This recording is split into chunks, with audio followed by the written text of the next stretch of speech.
మొదటిది, దేవునికి అన్నీ తెలుసు మన గురించి, కాబట్టి మనం ఆయనను మోసం చేయలేం. గుర్తించామా? గుర్తించలేదా? గుర్తించకపోతే ఈరోజు నువ్వు గుర్తించు. దేవునికి నీ గురించి అన్నీ తెలుసు.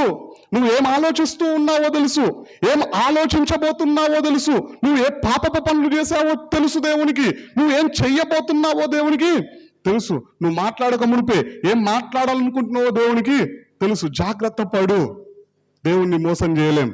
రెండోదిగా మనం గమనించినట్లయితే కీర్తనాకారుడు అంటూ ఉన్నాడు, దేవుడు అంతటా ఉన్నాడు.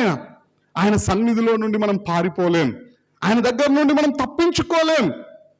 నువ్వు ఏ సమయంలో తప్పు చేసినా, ఏ స్థలంలో తప్పు చేసినా దేవుడు అక్కడ క్లియర్గా చూస్తూ ఉన్నాడు నిన్ను. నువ్వు దేవుని కొరకు బ్రతుకుతూ ఉన్నా క్లియర్గా చూస్తూ ఉన్నాడు దేవుడు, నిన్ను బట్టి సంతోషిస్తూ ఉన్నాడు. ఒకవేళ నువ్వు పొరపాట్లు చేస్తూ ఉన్నట్లయితే నిన్ను చూసి బాధపడుతూ ఉన్నాడు దేవుడు, దుఃఖపడుతూ ఉన్నాడు దేవుడు. నీ తప్పును తెలుసుకొని దేవుని వైపు తిరుగుతావని చెప్పేసి ఆశపడుతూ ఉన్నాడు దేవుడు.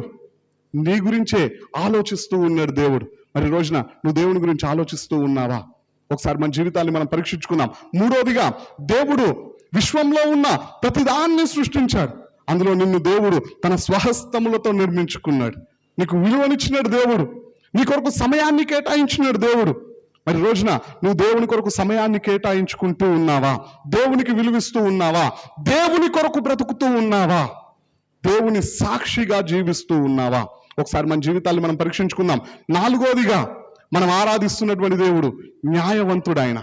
ఆయన ఏ ఒక్కరికి అన్యాయం చేయడు. దేవుణ్ణి నమ్మని వాళ్ళకు చేయడు, నమ్మిన వాళ్ళకు కూడా చేయడు.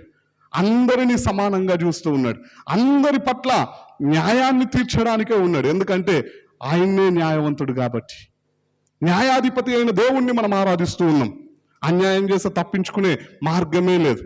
న్యాయంగా బ్రతికినట్లయితే, వాక్యానుసారంగా జీవించినట్లయితే దేవుడు నీ పక్షంలో ఉండి నీకు న్యాయము తీర్చడానికి అవకాశం ఉన్నది.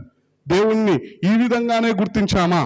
లేదంటే కేవలం ఆ దేవుడు సమస్యల్ని తీర్చే దేవుడు, ఎట్లున్నా పర్లేదు, నా బ్రతుకు ఎంత దరిద్రంగా ఉన్నా పర్లేదు, నేను ప్రార్థించగానే దేవుడు నా ప్రార్థన వింటాడు అని గుర్తించామా?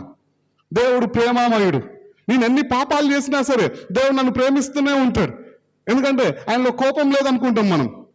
బైబిల్ గ్రంథంలో రాయబడి ఉన్నది, పౌరుషము గల ప్రభు కోపిస్తే పర్వతాల పునాదులే వణికినాయి. మనం పాట కూడా పాడతాం.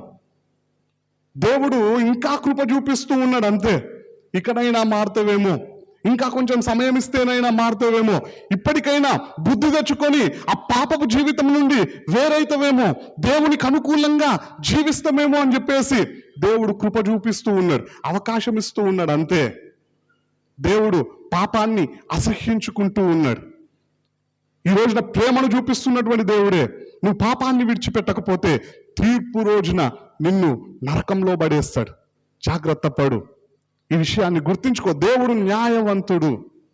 ఇదే విధంగా దేవుణ్ణి గుర్తించామా? లేదంటే మరో రకంగా దేవుణ్ణి గుర్తించి శ్రమలున్నప్పుడు, కష్టాలున్నప్పుడు దేవుడు నాకు అన్యాయం చేశాడు అని పొరపాటున మాట్లాడే వారంగా ఉన్నామా? ఒకసారి మన జీవితాన్ని మనం పరీక్షించుకుందాం.